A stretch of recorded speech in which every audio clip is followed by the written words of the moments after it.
নমস্কার বন্ধুরা, ভৌতিক রহস্য চ্যানেলে তোমাদের সবাইকে স্বাগত।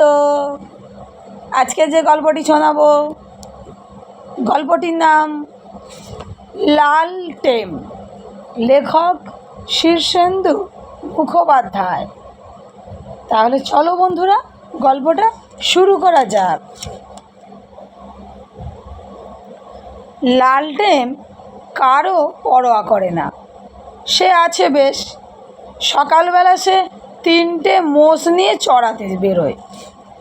এ জায়গাটা ভারী সুন্দর, একদিকে বেঁটে বেঁটে চা বাগানের দিগন্ত পর্যন্ত বিস্তার, অন্য ধারে বড় একটা মাঠ, মাঠের শেষে তীরে একটা ঠান্ডা জলের পাহাড়ি নদী, তাতে সব সময়ে নুড়ি পাথর গড়িয়ে চলে। নদীর ওপারে জঙ্গল, আর তারপরেই থমথম করে আকাশতক উঠে গেছে পাহাড়। সামনের পাহাড়গুলো কালচে সবুজ, দূরের পাহাড়গুলোর শুধু চূড়ার দিকটা দেখা যায়। সেগুলো সকালে সোনা রঙের দেখায়, দুপুরে ঝকঝকে সাদা, আর সন্ধ্যের মুখে মুখে ব্রোঞ্জের মতো কালোয় সোনার রং ধরে থাকে। আর চারপাশে সারাদিন মেঘ বৃষ্টি, রোদ আর হাওয়া খেলে। গাছে গাছে পাখি ডাকে, কাঠবেড়ালি গাছ বায়। নদীর ওপাশে সরল চোখের হরিণ অবাক হয়ে চারদিক দেখতে দেখতে আর থমকে থমকে থেমে জল খেতে আসে। লালটেম বেশ আছে, মোষ নিয়ে এসে মাঠে গিয়ে ছেড়ে দেয়। এক জায়গায় বসে কোচর থেকে মুড়ি খায়, নদীর জল খায়, তারপর খেলা করে। তার সঙ্গী সাথী কিছু কম নেই, তারাও সব মোষ, গরু বা ছাগল চড়াতে আসে। যে যার জীবজন্তু মাঠে ছেড়ে দিয়ে চোর চোর খেলে, ডান্ডাগুলি খেলে, নদীতে নেমে সাঁতরায়, আরও কত কী করে। দুপুরের দিকে খুব খিদে পেলে বাড়ি ফিরে লালটেম খায়, কিন্তু সব দিন খাবার থাকে না। যেদিন থাকে না সেদিন লালটেম টের পায়, তাই সেদিন সে বাড়ি ফেরে না। দুপুরে সে গাছের পাকা ডুমুর কি আমলকি পেড়ে খায়। বেলের সময় বেল পাড়ে, কখনো বা টক আম বা বাতাবি লেবু পেয়ে যায় বছরে বিভিন্ন সময়ে, তাই খায়। খেয়ে সবচেয়ে বুড়ো আর শক্ত চেহারার মোষ মহারাজার পিঠে উঠে চিৎপাত হয়ে ঘুমোয়। ছোট্ট স্টেশনটার গা ঘেঁষে লালটেমদের ঝোপড়া। তার বাবা পেতলের থালায় সাজিয়ে প্যারা বিক্রি করে ট্রেনের সময়। বাজারে বড় বড় কারবারিদের কাছে ভৈঁসা ঘি বেচে, দুধ দেয় বাড়ি বাড়ি। 3টে মোষের মধ্যে 2টো মেয়ে মোষ। মহারাজা পুরুষ। 2টো মেয়ে মোষই বছরের কোনো না কোনো সময়ে দুধ দেয়। বুড়ো মোষটার মরার সময় ঘনিয়ে এসেছে, আর 2টো বুড়ো হতে চলল। সামনে দুর্দিন। লালটেমদের সংসার বেশ বড়। মা ঘুঁটে বিক্রি করে, বাবা দুধ, প্যারা, ঘি বেচে। এই করে কোনো রকমে 10 জনের সংসার চলে। লালটেমের দাদু আছে, আরও 6 ভাই বোন আছে। তারা কোনো লেখাপড়া শেখেনি, মাঝে মাঝে মোষের দুধ, ঘি বা প্যারা ছাড়া কোনো ভালো খাবার খায়নি। খাটো ধুতি বা শাড়ি ছাড়া ভালো জামা কাপড় পরেনি। তারা একসঙ্গে 100 টাকাও কখনো চোখে দেখেনি। তবু লালটেম কারোর পরোয়া করে না। দিনভর সে মোষ চড়ায়, সাথীদের সঙ্গে খেলা করে, আর চারিদিককার আকাশ বাতাস, আলো পাহাড় দেখে চমৎকার সময় কেটে যায়। একদিন একটা রোগা মানুষ ওপার থেকে শীতের নদীর হাঁটুভর জল হেঁটে পার হয়ে এলো। লোকটার গা ময়লা চাদরে ঢাকা, পরনে একটা পাজামা, কাঁধে মস্ত এক পুঁটলি। লালটেম আর তার সাথীরা অবাক হয়ে লোকটাকে দেখছিল, কারণ নদীর ওপারে জঙ্গলে বাঘ আছে, বুনো মোষ আছে, দাঁতল শুয়োর আর গন্ডার আছে। সাপ তো কিলবিল করছে। ওদিকে কেউ যায় না, একমাত্র কাঠুরেরা ছাড়া। তারাও আবার দল বেঁধে যায়, সঙ্গে লাঠি থাকে, বল্লম থাকে, তীর ধনুক থাকে, আর কুড়ুল তো আছেই। লোকটা জল থেকে উঠেই পোটলাটা মাটিতে রেখে একগাল হেসে বলল, হ্যাঁ হ্যাঁ হ্যাঁ, একটা জিনিস দেখবে? হ্যাঁ হ্যাঁ দেখবো। লালটেমরা খুব রাজি। লোকটা ধীরে আস্তে পুটলির গিঁট খুলে চাদরটা মেলে দিল। লালটেমরা অবাক হয়ে দেখে ভিতরে কয়েকটা ইট। তারা সমস্বরে বলে ওঠে, এই এ তো তো ইট। ইট। রোগা লোকটা হেসে বলল, ইট, তবে সাধারণ ইট নয়, প্রায় ১,৫০০ বছরের পুরনো একটা রাজবাড়ির জিনিস। ওই জঙ্গলের মধ্যে আমি একটা রাজবাড়ির খোঁজ পেয়েছি।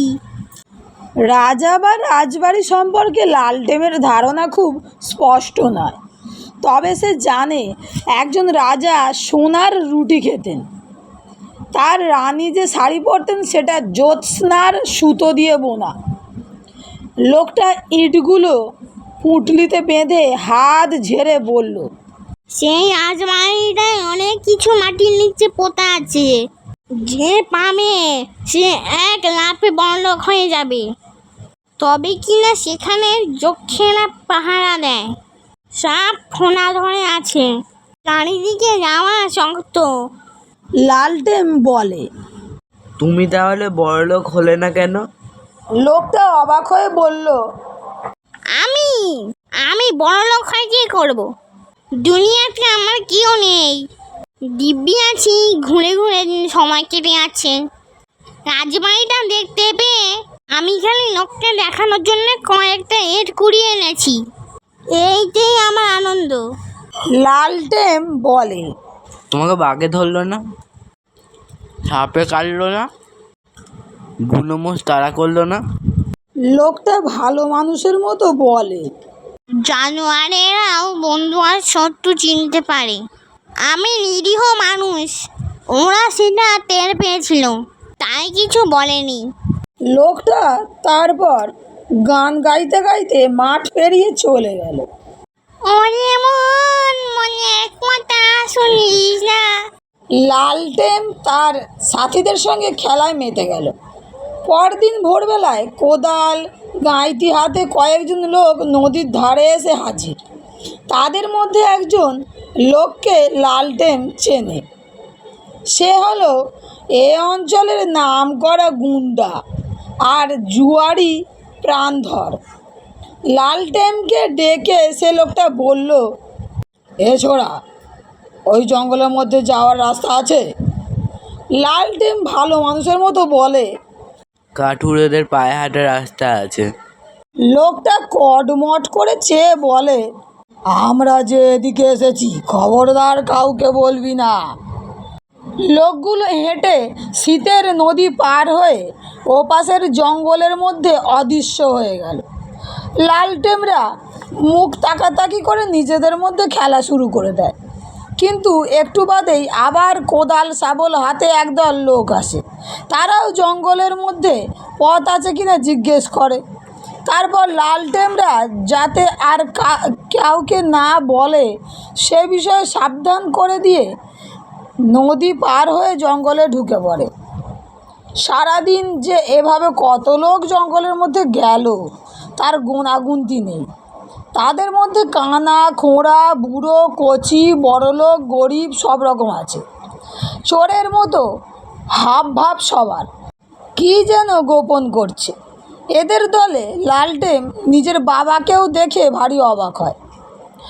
বাবা লালটেনকে দেখে কিছু অপ্রস্তুত হয়ে বলল, আমার ফিরতে 2 দিন দেরি হবে। সাবধানে থেকো, মোষগুলোকে যত্নে রেখো। বাড়ি বাড়ি দুধ দিও, প্যারা বেচো, ঘি বিক্রি করো। বাবা গেল। কিছুক্ষণ পরে একদল ঘুঁটে উলির সঙ্গে মাকেও জঙ্গলে যেতে দেখলো লালটেন। মা কাছে এসে তাকে টেনে নিয়ে বলল, আমার ফিরতে একটু দেরি হবে বাবা, 1 দিন বা 2 দিন, তুমি সব সামলে রেখো। সেই রোগা লোকটা গ্রামে গঞ্জে হাটে বাজারে রাজবাড়ির কথা রটিয়ে দিয়ে গেছে। এখন তাই লোভী মানুষেরা চলেছে সেই রাজবাড়ির খোঁজে। লালটেন তাই অবাক হলেও ব্যাপারটা বুঝতে পারল। 2 দিন গেল, 3 দিন গেল। লালটেন আর তার সাথীরা রোজ মোষ চড়াতে আসে। এসে নদীর ধারে দাঁড়িয়ে ওপারের জঙ্গলের দিকে চেয়ে দাঁড়িয়ে থাকে। সকলেরই বাপ মা আপনজনেরা জঙ্গলে গেছে, কেউই এখনও ফেরেনি। দাঁড়িয়ে তারা একটু অপেক্ষা করে, তারপর আবার খেলায় মাতে। নদীতে স্নান করে, গাছে উঠে খাওয়ার যোগ্য ফল পাকুড় খোঁজে, মোষের পিঠে শুয়ে থাকে। 4 দিনের দিন সন্ধ্যাবেলা একটা লোক জঙ্গল থেকে টলতে টলতে বেরিয়ে ঝপাং করে নদীতে পড়ে আর ওঠে না। লালটেনরা দৌড়ে গিয়ে জল থেকে টেনে তুলে তাকে এপারে নিয়ে আসে। লোকটা প্রাণধরের এক স্যাঙাত, তার চোখ রক্তবর্ণ, পেটে পিঠে এক হয়ে গেছে খিদে, ভালো করে কথা বলতে পারছে না। লালটেন গিয়ে শাল পাতায় নদীর জল তুলে এনে তাকে খাওয়ায়, তারপর মকাই ভাজা দেয়। লোকটা একটু দম পেয়ে বলল, সব মিথ্যে কথা, রাজবাড়ি কোথাও নেই। আমরা মাইলের পর মাইল হেঁটে খুঁজেছি, খাবার নেই, জল নেই।